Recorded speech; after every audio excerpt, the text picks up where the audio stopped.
Have you ever hit rock bottom and struggled to start again?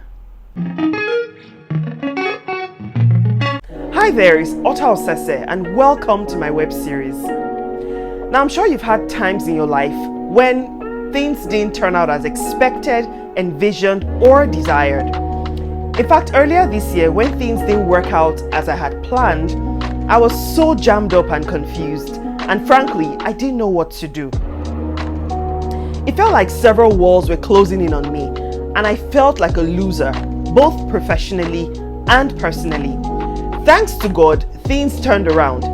I did some things which I will share with you that helped me get off that slippery slope. Now, one thing I kept doing was my work. I kept writing and creating content. It was safe and something I could always go to escape the pressure of my reality at that time. I also made a conscious decision to take a step back and relax. And I remember that sometimes, even when I didn't want to chill and watch TV, I just did it. I was deliberate about pacing myself and taking things one step at a time. Now, maybe at the moment you don't have your specific work to do or even a job to go to, but here are 4 steps that can help you start over again, make it through the tough times, and get back on track in your life and business. The first step is to let yourself be real. Sometimes we come against obstacles or problems that stop or impede our progress. But too often, for fear of being seen as vulnerable, we pretend and hide those difficulties. Being vulnerable proved to be a powerful key in my turnaround period during my period of uncertainty. When I realized that I needed help, I reached out for support and encouragement from my family and a few good friends. Doing this reassured me that I wasn't alone. You've got to remember that you still have some people who can help you power through your low points so that you're not stopped from moving forward by those temporary lulls or setbacks. And it's up to you to reach out to them to help push you forward so that you wind up ahead.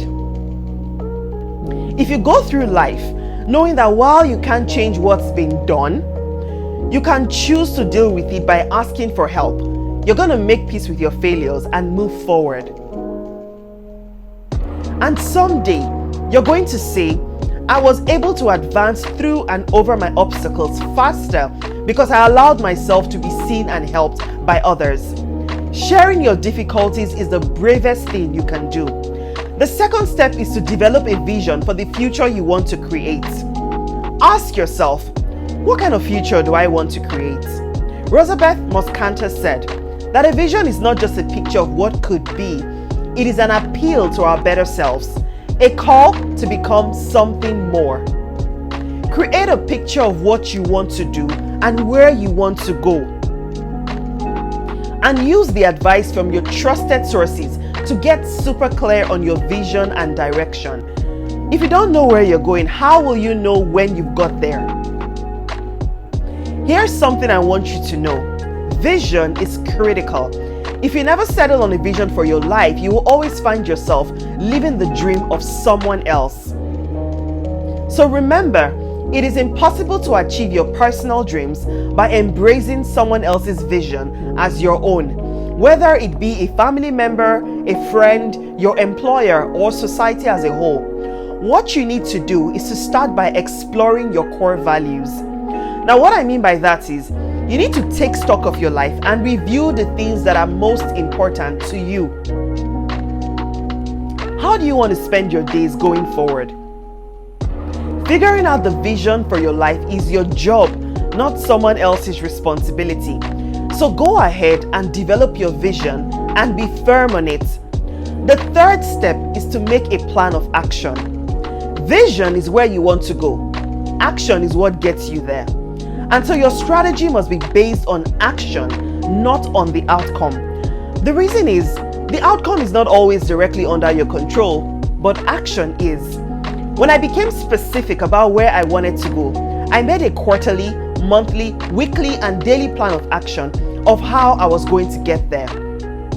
I believe that if I take the right actions, results come as a byproduct of those actions. A lot of what's holding you back from creating a plan and taking action is either overestimating your ability to define your actions or underestimating your ability to lose focus on actually executing your plan. And if you really break it down, you find that what could really be at play is fear. The fear of not being able to articulate what needs to be done, and fear of having to physically implement and accomplish every aspect that makes up the plan. The thing is, fear doesn't really exist. It is a product of our imagination and therefore is a choice. The only thing that should exist is your goal or objective.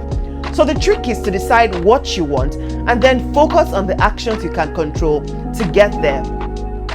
The key words are focus on attention. In fact, I read an article on Medium titled Focus on Action, Not on the Outcome, that specifically addresses this. Focusing on action means persisting in doing what needs to be done, even when the outcome is not what you expect. So you've got to always ask yourself, am I doing my best regardless of whatever the outcome is? For example, are you doing the hard work and putting in your everything? If yes, you're on track. Continue to put in the hard work, continue to focus on action, and keep going even when the going gets tough, and you will succeed eventually. The fourth step is to decide to keep moving towards your vision no matter what. It's no wonder that things don't always go as expected. So commit to doing whatever it takes to stay on your game. It's like playing Monopoly. There are many variables that work independent of your control or wishes. Things will not suddenly become sunshine and roses while you're on your day-to-day grind, but you should persist no matter what. The key to persistence is to take things one step at a time. This is so powerful because you can't do everything at once. Life is a journey and it serves to do one thing at a time. If you want to start exercising, for example, you can't do all of your workouts in one session. So ask yourself, what baby step can I take today? And then do it, no matter how small it seems, just do it. Then the next day, do something else. Do a little more if you can. And before you know it, you'll be pushing yourself a bit more. So focus on taking little steps that will motivate you to keep taking more steps. And in no time, you'll find yourself inches away from where you started. Planning is what gets you started. Persistence is what keeps you going. The exciting thing is, it's not just about where we're going, but in the process, who we're becoming. Now, before we wrap up this episode, I'd like to share with you a beautiful quote by Napoleon Hill. He said, "Strength and growth come only through continuous effort and struggle." And that's what I have for you for today. Now, my question for you is, have you ever faced struggles that made you feel like giving up? What did you do to work through the tough times? I'd love to hear from you, so leave a comment below and let me know. As usual, to get more insights and ideas from me, head over to Otaosese.com and let's discuss there.